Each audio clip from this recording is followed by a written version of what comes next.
ओम नमः शिवाय। हर हर महादेव। आप सभी को सोमवार व्रत की हार्दिक शुभकामनाएं। सोमवार व्रत भगवान शिव को समर्पित एक पवित्र व्रत है जो विशेष रूप से उनकी कृपा प्राप्त करने और जीवन में सुख समृद्धि लाने के लिए रखा जाता है। ये व्रत हर सोमवार को किया जाता है और इस व्रत का विशेष महत्व होता है।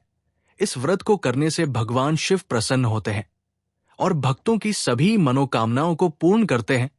अविवाहित कन्याओं के लिए ये व्रत विशेष लाभकारी माना जाता है। इसे करने से योग्य वर की प्राप्ति होती है और वैवाहिक जीवन सुखद होता है। जो महिलाएं संतान प्राप्ति की इच्छा रखती हैं उनके लिए ये व्रत बहुत फलदायी होता है। इस व्रत से आर्थिक तंगी दूर होती है और कर्ज से भी मुक्ति मिलती है। भगवान शिव को भोलेनाथ कहा जाता है। उनकी भक्ति से जीवन में शांति, स्वास्थ्य और सकारात्मक ऊर्जा प्राप्त होती है। सोमवार व्रत करने से जन्मांतर के पाप नष्ट होते हैं और व्यक्ति को मोक्ष की प्राप्ति होती है। यदि जीवन में कोई संकट या बाधा आ रही हो तो सोमवार व्रत करने से सभी समस्याएं समाप्त हो जाती है। इस व्रत को करने के लिए प्रातः स्नान कर स्वच्छ वस्त्र धारण करें और व्रत का संकल्प ले घर या शिव मंदिर में जाकर भगवान शिव का जल, दूध, दही, शहद, बेलपत्र और गंगा जल से अभिषेक करें। ओम नमः शिवाय मंत्र का जाप करें और शिव चालीसा का पाठ करें। दिन भर फलाहार करें और निराहार व्रत भी रखा जाता है।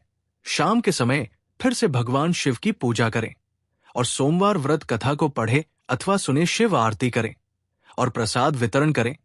अगले दिन प्रातः किसी ब्राह्मण या जरूरतमंद को भोजन कराकर व्रत का पारण करें।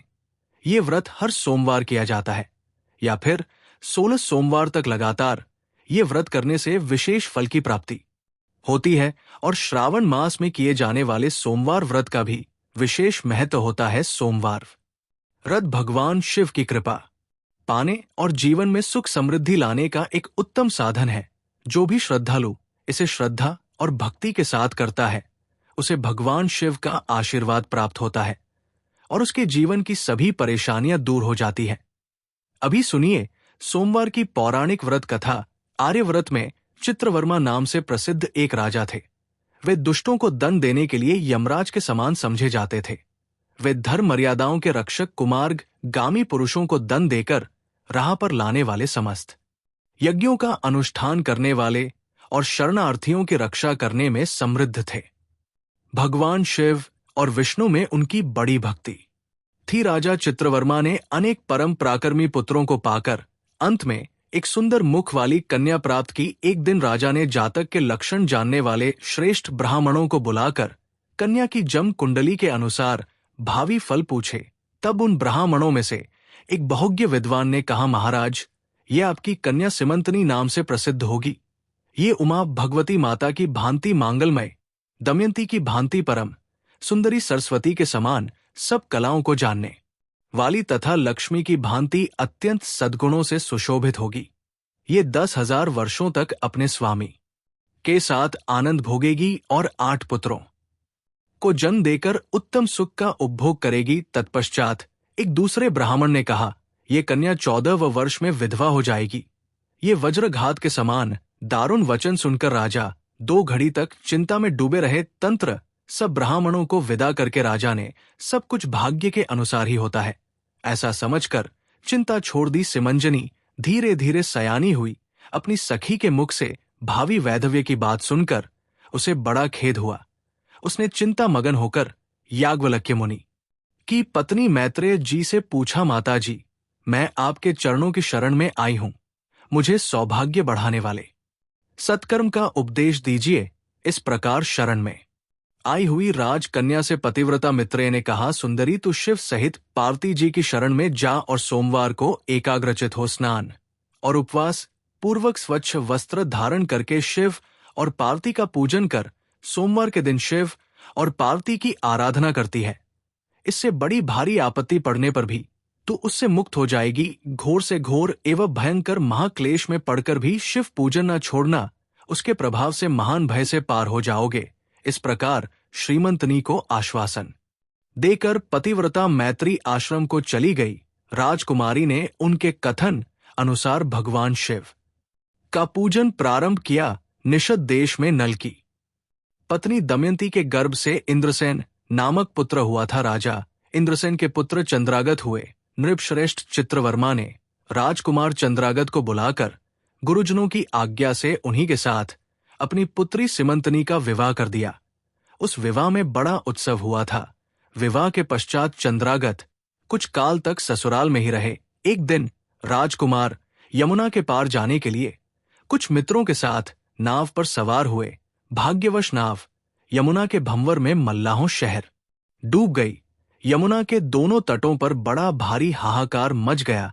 इस दुर्घटना को देखने वाले समस्त सैनिकों के विलाप से सारा आकाश मंडल गूंज उठा। डूबने वालों में से कुछ तो मर गए और कुछ ग्राहों के पेट में चले गए तथा राजकुमार आदि कुछ लोग उस महाजाल में अदृश्य हो गए। ये समाचार सुनकर राजा चित्रवर्मा बड़े व्याकुल हुए और यमुना के किनारे आकर मूर्छित होकर गिर पड़े। सीमंतनी ने भी जब ये समाचार सुना तब वे अचेत होकर धरती पर गिर पड़े। राजा इंद्रसेन भी अपने पुत्र के डूबने का समाचार पाकर रानियों सहित बहुत दुखी हुए और शुद्ध बुद्ध खोकर गिर पड़े। तदंतर बड़े बूढ़ों के समझाने पर राजा चित्रवर्मा धीरे धीरे नगर में आए और उन्होंने अपनी पुत्री को धीरज बंधाया। राजा चित्रवर्मा ने जल में डूबे हुए अपने दामाद का औदकृत वहां आए हुए उनके बंधु बांधवों से करवाया। पतिव्रता सीमंतनी ने चीता में बैठकर पतिलोक में जाने का विचार किया, किंतु उसके पिता ने स्नेहवश उसे रोक लिया। तब वे विधवा जीवन व्यतीत करने लगी। मुनि पत्नी मैत्रेय ने जिस शुभ सोमवार व्रत का उपदेश दिया था उसे सदाचार परायणा सिमंतनी ने विधवा होने पर भी नहीं छोड़ा। इस प्रकार 14वें वर्ष की आयु में अत्यंत दारुण दुख पाकर वे भगवान शिव के चरणारविंदों का चिंतन करने लगी। शिव की आराधना करते करते उसके 3 वर्ष व्यतीत हो गए। उधर पुत्र शोक से उन्मत्त हुए।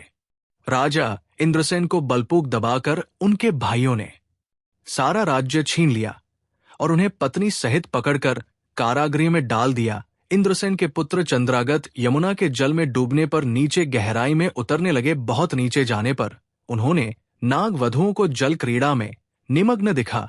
राजकुमार को देखकर वे भी विस्मित हुई और उन्हें पाताल लोक में ले गई।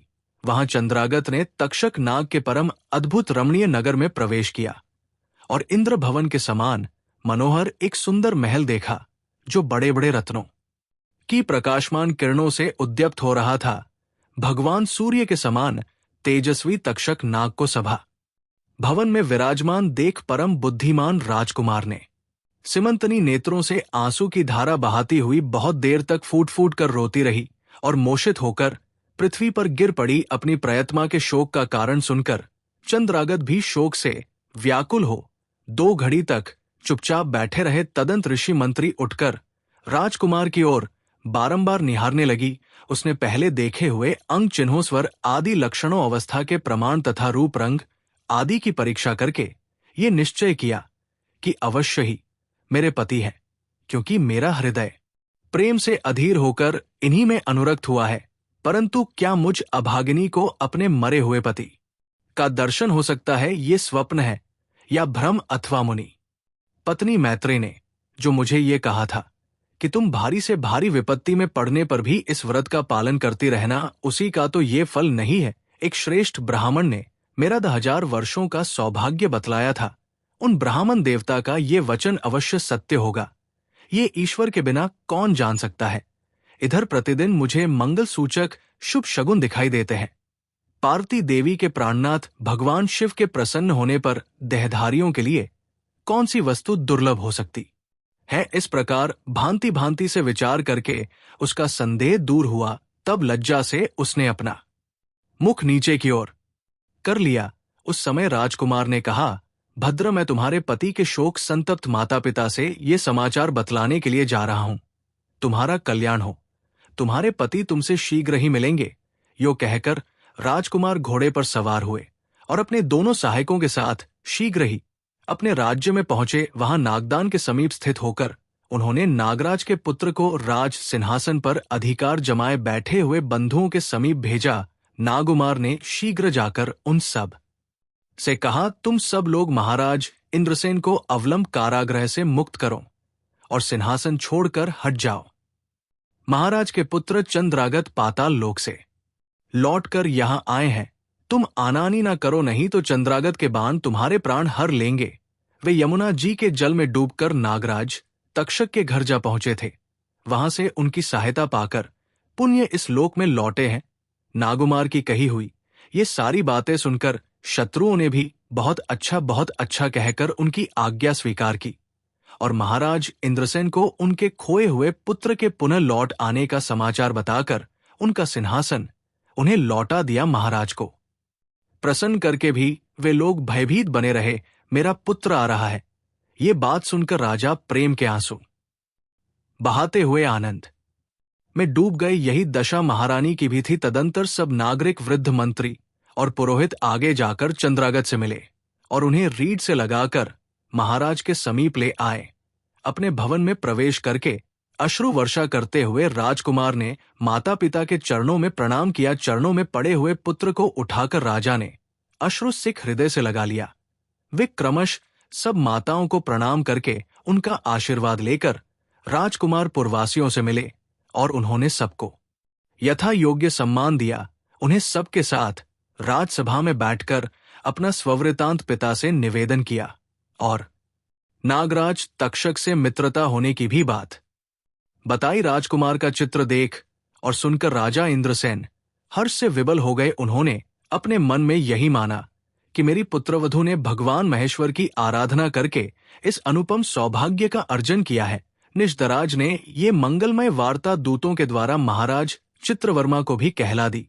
ये अमृतमय वार्ता सुनकर महाराज चित्रवर्मा आनंद से विमल हो गए और बड़े वेग से उठ गए। उन्होंने संदेश वाहकों को उपहार में बहुत धन दिया। फिर अपनी पुत्री को बुलवाकर उन्होंने उससे वैधव्य के चिन्हों का परित्याग करवाया और उसे नाना प्रकार के आभूषणों से विभूषित किया। तत्पश्चात समूचे राष्ट्र के गांव और नगर आदि में बड़ा भारी उत्सव हुआ और सब लोगों ने राजकुमारी सीमंतनी के सदाचार की बड़ी प्रशंसा की। चित्रवर्मा ने इंद्रसेन के पुत्र चंद्रागत को बुलाकर श्रीमंतनी को उनके साथ विदा कर दिया। चंद्रागत ने तक्षक के घर से लाए हुए रतन आदि आभूषणों के द्वारा, जो मानव मात्र के लिए अत्यंत दुर्लभ है, अपनी पत्नी को अलंकृत किया। तपे हुए स्वर्ण के समान सुशोभित 40 कोस तक जाने वाली सुगंध से युक्त दिव्य अंगराग से सीमंतनी की बड़ी शोभा हो रही थी। कमल के केसर के समान रंग वाले कल्पवृक्ष के पुष्पों से बनी हुई और कभी ना कुमलाने वाली माला भी सती सीमंतनी की शोभा बढ़ा रही थी। इस प्रकार शुभ मुहूर्त में अपनी पत्नी को साथ लेकर ससुर की आज्ञा से चंद्रागत पुन अपनी नगरी में आए। महाराज इंद्रसेन ने अपने पुत्र को राज सिंहासन पर बिठाकर तपस्या द्वारा भगवान शिव की आराधना करके योगी पुरुषों को उपलब्ध होने वाली उत्तम गति प्राप्त के राजा चंद्रागत ने अपनी धर्मपत्नी सीमंतनी के साथ 10,000 वर्षों तक नाना प्रकार के विषयों का उपभोग किया। उन्होंने 8 पुत्रों और एक कन्या को जन्म दिया। सीमंतनी प्रतिदिन भगवान महेश्वर की पूजा करती हुई अपने स्वामी के साथ सुखपूर्वक रहने लगी। उसने सोमवार व्रत के प्रभाव से अपना खोया हुआ सौभाग्य प्राप्त कर लिया। ओम नमः शिवाय, हर हर महादेव। अभी सुनिए 16 सोमवार की व्रत कथा। एक बार भगवान शिव जी पार्वती जी के साथ भ्रमण करते हुए मृत्यु लोक की अमरावती नगरी में पहुंचे। उस नगर के राजा ने भगवान शिव का एक विशाल मंदिर बनवा रखा था। शिव और पार्वती उस मंदिर में रहने लगे। एक दिन पार्वती ने भगवान शिव से कहा कि हे प्राणनाथ, आज मेरी चौसर खेलने की इच्छा हो रही है। पार्वती की इच्छा जानकर शिव पार्वती के साथ चौसर खेलने बैठ गए। खेल प्रारंभ होते ही उस मंदिर का पुजारी वहां आ गया। माता पार्वती जी ने पुजारी जी से पूछा कि हे पुजारी जी, ये बताइए कि इस बाजी में किसकी जीत होगी। तो ब्राह्मण ने कहा कि महादेव जी की, परंतु चौसर में शिव जी की पराजय हुई और माता पार्वती जी की जीत हुई। तब ब्राह्मण को उन्होंने झूठ बोलने के अपराध में कौड़ी होने का श्राप दिया। शिव और पार्वती उस मंदिर से कैलाश पर्वत पर लौट गए। पार्वती जी के श्राप के कारण पुजारी कोढ़ी हो गया। नगर के स्त्री पुरुष उस पुजारी की परछाई से भी दूर दूर रहने लगे। कुछ लोगों ने राजा से पुजारी के कोढ़ी हो जाने की शिकायत की, तो राजा ने किसी पाप के कारण पुजारी के कौड़ी हो जाने का विचार कर उस मंदिर से निकलवा दिया। उसकी जगह दूसरे ब्राह्मण को पुजारी बना दिया गया। कोढ़ी पुजारी मंदिर के बाहर बैठकर भिक्षा मांगने लगा। कई दिनों के पश्चात स्वर्गलोक की कुछ अप्सराएं उस मंदिर में पधारी और उसे देखकर अप्सराओं ने कारण पूछा। पुजारी ने उन्हें भगवान शिव और पार्वती जी के चौसर खेलने और पार्वती जी के श्राप देने की सारी कहानी कह सुनाई। तब अप्सराओं ने पुजारी से 16 सोमवार का विधिवत व्रत रखने को कहा। पुजारी द्वारा पूजन विधि पूजने पर अप्सराओं ने कहा, सोमवार के दिन सूर्य उदय से पहले उठकर स्नाना आदि से निवृत्त होकर स्वच्छ वस्त्र पहनकर आधा शेर गेहूं का आटा लेकर उसके 3 अंग बनाना, फिर घी का दीपक जलाकर गुड़ नैवेद्य, बेलपत्र, चंदन, अक्षत, फूल, जनेऊ का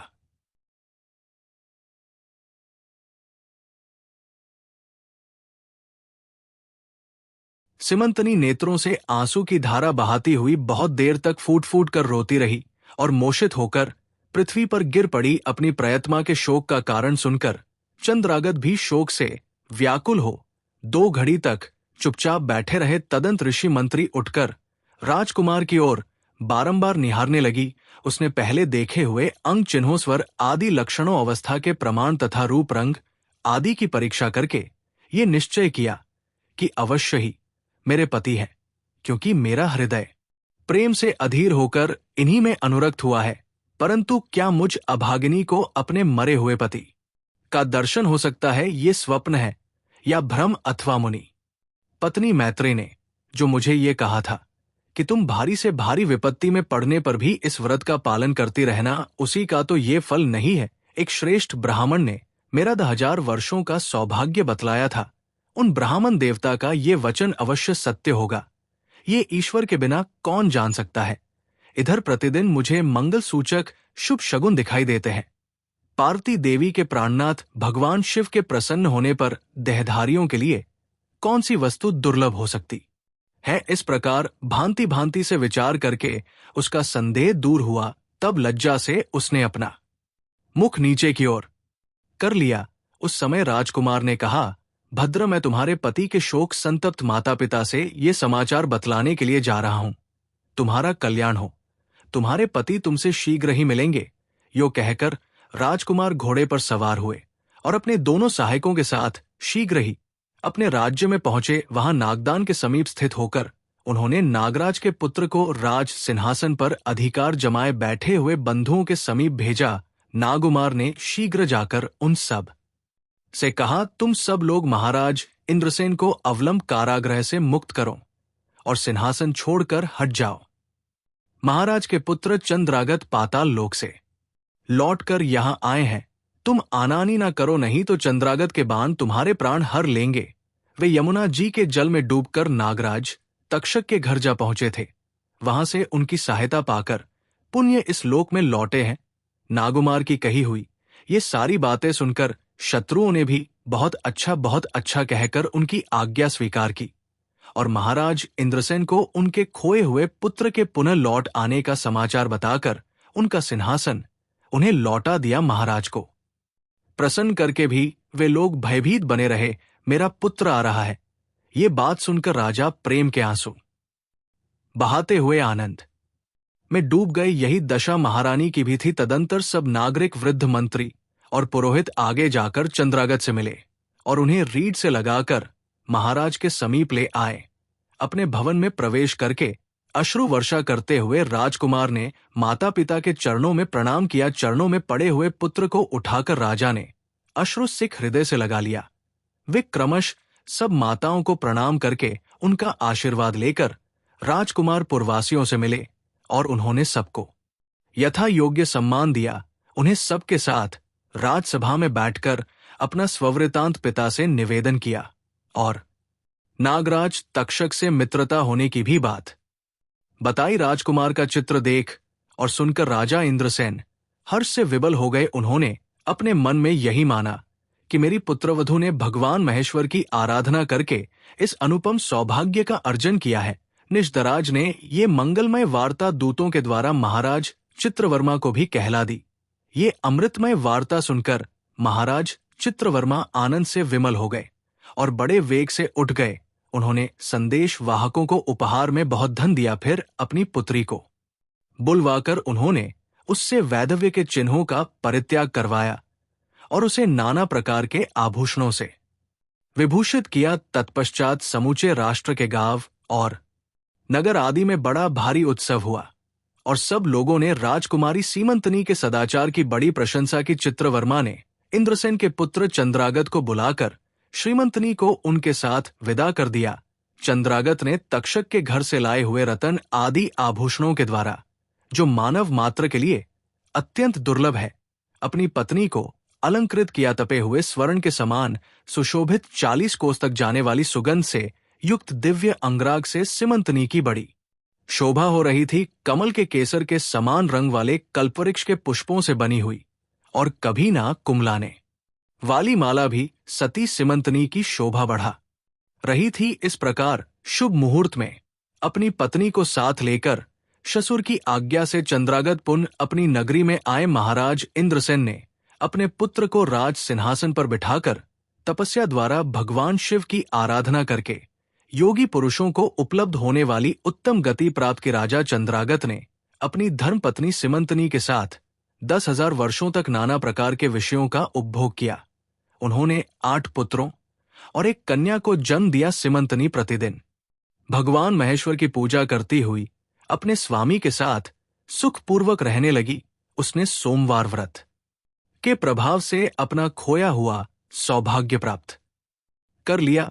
ओम नमः शिवाय, हर हर महादेव। अभी सुनिए 16 सोमवार की व्रत कथा।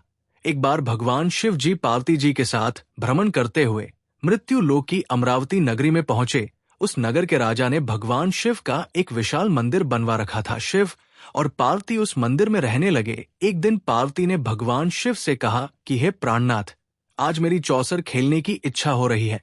पार्वती की इच्छा जानकर शिव पार्वती के साथ चौसर खेलने बैठ गए। खेल प्रारंभ होते ही उस मंदिर का पुजारी वहां आ गया। माता पार्वती जी ने पुजारी जी से पूछा कि हे पुजारी जी, ये बताइए कि इस बाजी में किसकी जीत होगी।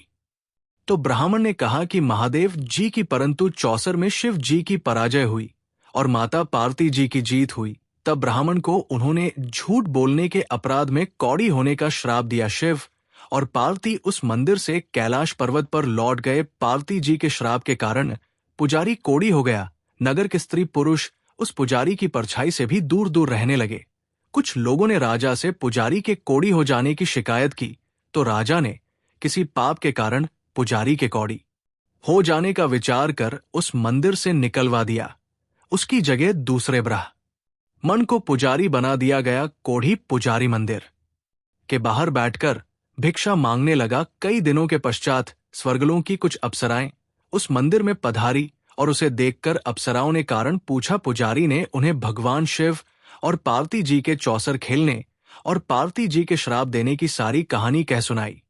तब अप्सराओं ने पुजारी से 16 सोमवार का विधिवत व्रत रखने को कहा। पुजारी द्वारा पूजन विधि पूजने पर अप्सराओं ने कहा, सोमवार के दिन सूर्य उदय से पहले उठकर स्नाना आदि से निवृत्त होकर स्वच्छ वस्त्र पहनकर आधा शेर गेहूं का आटा लेकर उसके 3 अंग बनाना, फिर घी का दीपक जलाकर गुड़ नैवेद्य बेलपत्र चंदन अक्षत फूल जनेऊ का जोड़ा लेकर प्रदोष काल में भगवान शिव की पूजा अर्चना करना। पूजा के बाद 3 अंगों में एक अंग भगवान शिव को अर्पण करके एक आप ग्रहण करना। शेष 2 अंगों को भगवान का प्रसाद मानकर वहां उपस्थित स्त्री पुरुषों और बच्चों को बांट देना। इस तरह व्रत करते हुए जब 16 सोमवार बीत जाए तो 17 सोमवार को एक पाव आटे की बाटी बनाकर उसमें घी और गुड़ मिलाकर चूरमा बनाना।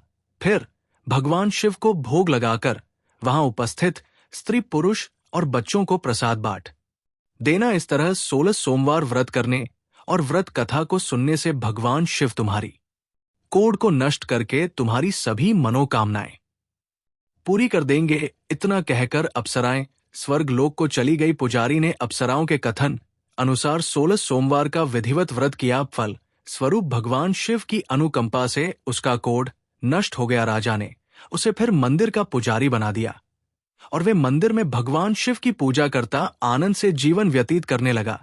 कुछ दिनों के बाद पुनः पृथ्वी का भ्रमण करते हुए भगवान शिव और पार्वती उस मंदिर में पधारे। स्वस्थ पुजारी को देखकर पार्वती ने आश्चर्य से उसके रोग मुक्त होने का कारण पूछा, तो पुजारी ने उन्हें 16 सोमवार व्रत करने की सारी कथा कह सुनाई। पार्वती जी भी व्रत की बात सुनकर बहुत प्रसन्न हुई और उन्होंने पुजारी से उसकी विधि पूछकर स्वयं 16 सोमवार का व्रत प्रारंभ किया। पार्वती जी उन दिनों अपने पुत्र कार्तिकेय के नाराज होकर दूर चले जाने से बहुत चिंतित रहती थी। वे कार्तिकेय को लौटा लाने के अनेक उपाय कर चुकी थी, लेकिन कार्तिकेय लौटकर उनके पास नहीं आ रही थी। 16 सोमवार का व्रत करते हुए पार्वती ने भगवान शिव से कार्तिकेय के लौटने की मनोकामना की। व्रत समापन के तीसरे दिन सचमुच कार्तिकेय वापस लौट आए। कार्तिकेय ने अपने हृदय परिवर्तन के संबंध में पार्वती जी से पूछा है, माता आपने ऐसा कौन सा उपाय किया था जिससे मेरा क्रोध नष्ट हो गया और मैं वापस लौट आया? तब पार्वती जी ने कार्तिकेय को 16 सोमवार के व्रत की कथा कह सुनाई। कार्तिकेय अपने एक ब्राह्मण मित्र ब्रह्मदत्त के परदेश चले जाने से बहुत दुखी थे। उसको वापस लौटाने के लिए कार्तिकेय ने 16 सोमवार का व्रत करते हुए ब्रह्मदत्त के वापस लौट आने की कामना प्रकट की। व्रत के समापन के कुछ दिनों के बाद मित्र लौट आया। ब्राह्मण ने कार्तिकेय से कहा, प्रिय मित्र, तुमने ऐसा कौन सा उपाय किया जिससे प्रदेश में मेरे विचार एकदम परिवर्तित हो गए और मैं तुम्हारा स्मरण करते हुए लौट आया? कार्तिकेय ने अपने मित्र को भी 16 सोमवार के व्रत की कथा विधि सुनाई। ब्राह्मण मित्र व्रत के बारे में सुनकर बहुत खुश हुआ और उसने भी व्रत किया। 16 सोमवार व्रत का समापन करने के बाद ब्रह्मदत्त विदेश यात्रा पर निकला। वहां नगर के राजा हर्षवर्धन की बेटी राजकुमारी गुंजन का स्वयंवर हो रहा था। वहां के राजा ने प्रतिज्ञा की थी कि एक हथिनी ये माला जिसके गले में डालेगी वे अपनी पुत्री का विवाह उसी से करेगा। ब्राह्मण भी उत्सुकता वश महल में चला गया। वहां कई राज्यों के राजकुमार बैठे थे। तभी एक सजी धजी हथनी सूंड में जयमाला लिए वहां आई। हथनी ने ब्राह्मण के गले में जयमाला डाल दी। फलस्वरूप राजकुमारी का विवाह ब्राह्मण से हो गया। एक दिन उसकी पत्नी ने पूछा है, प्राणनाथ, आपने कौन सा शुभ कार्य किया था जो उस हथनी ने राजकुमारों को छोड़कर आपके गले में जयमाला डाल दी? ब्राह्मण ने 16 सोमवार व्रत की विधि बताई। अपने पति से 16 सोमवार का महत्व जानकर राजकुमारी ने पुत्र की इच्छा से 16 सोमवार का व्रत किया। निश्चित समय पर भगवान शिव की अनुकंपा से राजकुमारी के एक सुंदर सुशील व स्वस्थ पुत्र पैदा हुआ। पुत्र का नामकरण गोपाल के रूप में हुआ। बड़ा होने पर पुत्र गोपाल ने भी मां से एक दिन प्रश्न किया कि मैंने तुम्हारे ही घर में जन्म लिया, इसका या कारण है? माता गुंजन ने पुत्र को 16 सोमवार व्रत की जानकारी दी। व्रत का महत्व जानकर गोपाल ने भी व्रत करने का संकल्प किया। गोपाल जब 16 वर्ष का हुआ तो उसने राज्य पाने की इच्छा से 16 सोमवार का विधिवत व्रत किया। व्रत समापन के बाद गोपाल घूमने के लिए समीप के नगर में गया। वहां के वृद्ध राजा ने गोपाल को पसंद किया और बहुत धूमधाम से अपनी पुत्री राजकुमारी मंगला का विवाह गोपाल के साथ कर दिया। 16 सोमवार के व्रत करने से गोपाल महल में पहुंचकर आनंद से रहने लगा। 2 वर्ष बाद वृद्ध राजा का निधन हो गया तो गोपाल को उस नगर का राजा बना दिया गया। इस तरह 16 सोमवार व्रत करने से गोपाल के राज्य पाने की इच्छा पूर्ण हुई। राजा बनने के बाद भी वे विधिवत 16 सोमवार का व्रत करता रहा। व्रत के समापन पर 17 व सोमवार को गोपाल ने अपनी पत्नी मंगला से कहा कि व्रत की सारी सामग्री लेकर वे समेत के शिव मंदिर में पहुंचे। पति की आज्ञा का उल्लंघन करके सेवकों द्वारा पूजा की सामग्री मंदिर में भेज दी। स्वयं मंदिर नहीं गए। जब राजा ने भगवान शिव की पूजा पूरी की तो आकाशवाणी हुई है, राजन, तेरी रानी ने 16 सोमवार व्रत का अनादर किया है, सो रानी को महल से निकाल दे, नहीं तो तेरा सब वैभव नष्ट हो जाएगा। आकाशवाणी सुनकर उसने तुरंत महल में पहुंचकर अपने सैनिकों को आदेश दिया कि रानी को दूर किसी नगर में छोड़ आओ। सैनिकों ने राजा की आज्ञा का पालन करते हुए उसे तत्काल घर से निकाल दिया। रानी भूखी प्यासी उस नगर में भटकने लगी। रानी को उस नगर में एक बुढ़िया मिली। ये बुढ़िया सूत काटकर बाजार बेचने जा रही थी, लेकिन इस बुढ़िया से सूत उठ नहीं रहा था। बुढ़िया ने रानी से कहा, बेटी, यदि तुम मेरा सूत उठाकर बाजार तक पहुंचा दो और सूत बेचने में मेरी मदद करो तो मैं तुम्हें धन दूंगी। रानी ने बूढ़े की बात मान ली, लेकिन जैसे ही रानी ने सूत की गठरी को हाथ लगाया तभी जोर की आंधी चली और गठरी खुल जाने से सारा सूत आंधी में उड़ गया। बुढ़िया ने उसे फटकार कर भगा दिया। रानी चलते चलते नगर में एक तेली के घर पहुंची। उस तेली ने तरस खाकर रानी को घर में रहने के लिए कह दिया, लेकिन तभी भगवान शिव के प्रकोप से तेली के तेल से भरे मटके एक एक करके फूटने लगे। तेली ने भी भगा दिया। भूख प्यास से व्याकुल रानी वहां से आगे गई और चल पड़ी। रानी ने एक नदी पर जल पीकर अपनी प्यास शांत करनी चाही तो नदी का जल उसके स्पर्श से सूख गया। अपने भाग्य को कोसती हुई रानी आगे चल दी। चलते चलते रानी एक जंगल में पहुंची। उस जंगल में एक तालाब था, उसमें निर्मल जल भरा हुआ था। निर्मल जल देखकर रानी की प्यास तेज हो गई। जल पीने लगी। रानी ने तालाब की सीढ़ियां उतरकर जैसे ही जल को स्पर्श किया, तभी उस जल में असंख्य कीड़े उत्पन्न हो गए। रानी ने दुखी होकर उस गंदे जल को पीकर अपनी प्यास शांत की। रानी ने एक पेड़ की छाया में बैठकर कुछ देर आराम करना चाहा, तो उस पेड़ के पत्ते पल भर में सूखकर बिखर गए। रानी दूसरे पेड़ के नीचे जाकर बैठी। जिस पेड़ के नीचे बैठती वही सूख जाता वन। और सरोवर की ये दशा देखकर वहां के गवाले बहुत हैरान हुए। गवाले रानी को समीप के मंदिर में पुजारी जी के पास ले गए। रानी के चेहरे को देखकर ही पुजारी जान गए कि रानी अवश्य किसी बड़े घर की है। भाग्य के कारण दर दर भटक रही है। पुजारी ने रानी से कहा, पुत्री तुम कोई चिंता नहीं करो, मेरे साथ इस मंदिर में रहो, कुछ ही दिनों में सब ठीक हो जाएगा। पुजारी की बातों से रानी को बहुत सांत्वना मिली। रानी उस मंदिर में रहने लगी। रानी भोजन बनाती तो सब्जी जल जाती, आटे में कीड़े पड़ जाते, जल से बदबू आने लगती। पुजारी भी रानी के दुर्भाग्य से बहुत चिंतित होते हुए बोली है, पुत्री अवश्य ही तुझसे कोई अनुचित काम हुआ है, जिसके कारण देवता तुझसे नाराज है और उनकी नाराजगी के कारण ही तुम्हारी ये दशा हुई है। पुजारी की बात सुनकर रानी ने अपने पति के आदेश पर मंदिर में ना जाकर शिव की पूजा नहीं करने की सारी कथा कह सुनाई। तो पुजारी ने कहा, अब तुम कोई चिंता मत करो, कल सोमवार है और कल से तुम 16 सोमवार के व्रत करना शुरू कर दो, भगवान शिव अवश्य तुम्हारे दोषों को क्षमा कर देंगे। पुजारी की बात मानकर रानी ने 16 सोमवार के व्रत प्रारंभ कर दिए। रानी सोमवार का व्रत करके शिव की विधिवत पूजा अर्चना की और व्रत कथा सुनने लगी। जब रानी ने 17वें सोमवार को विधिवत व्रत का समापन किया, तो उधर उसके पति राजा के मन में रानी की याद आई। राजा ने तुरंत अपने सैनिकों को रानी को ढूंढकर लाने के लिए भेजा। रानी को ढूंढते हुए सैनिक मंदिर में पहुंचे और रानी से लौटकर चलने के लिए कहा। पुजारी ने सैनिकों से मना कर दिया और सैनिक निराश होकर लौट गए। उन्होंने लौटकर राजा को सारी बात बताई। राजा स्वयं उस मंदिर में पुजारी के पास पहुंचे और रानी को महल से निकाल देने के कारण पुजारी जी से क्षमा मांगी। पुजारी जी ने राजा से कहा, यह सब भगवान शिव के प्रकोप के कारण हुआ है। इतना कहकर रानी को विदा किया। राजा के साथ रानी महल में पहुंची। महल में बहुत खुशियां मनाई गई, पूरे नगर को सजाया गया। राजा ने ब्राह्मणों को अन्न वस्त्र और धन का दान किया। नगर में निर्धनों को वस्त्र बांटे गए। रानी 16 सोमवार का व्रत करते हुए महल में आनंद पूर्वक रहने लगी। भगवान शिव की अनुकंपा से उसके जीवन में सुखी सुख भर गए। 16 सोमवार के व्रत करने और कथा सुनने से मनुष्य की सभी मनोकामनाएं पूर्ण होती है और जीवन में किसी तरह की कमी नहीं होती है। स्त्री पुरुष आनंद पूर्वक जीवन यापन करते हुए मोक्ष को प्राप्त होती है। ओम नमः शिवाय, हर हर महादेव। ओम नमः शिवाय, हर हर महादेव। अभी सुनते हैं। जय भगवान भोलेनाथ। ओम जय शिव ओमकारा। ओम नमः शिवाय, हर हर महादेव। आज की वीडियो में इतना ही। उम्मीद करती हूं वीडियो आपको पसंद आई होगी। वीडियो पसंद आई हो तो वीडियो को लाइक और चैनल को सब्सक्राइब जरूर कीजिएगा। ओम नमः शिवाय लिखकर कमेंट बॉक्स में अपनी हाजिरी और अपने सुझाव देना ना भूलिएगा। तो मिलते हैं अगली कथा अगली वीडियो के साथ। तब तक के लिए देखते व सुनते रहिए। जय शिव शंकर, हर हर महादेव।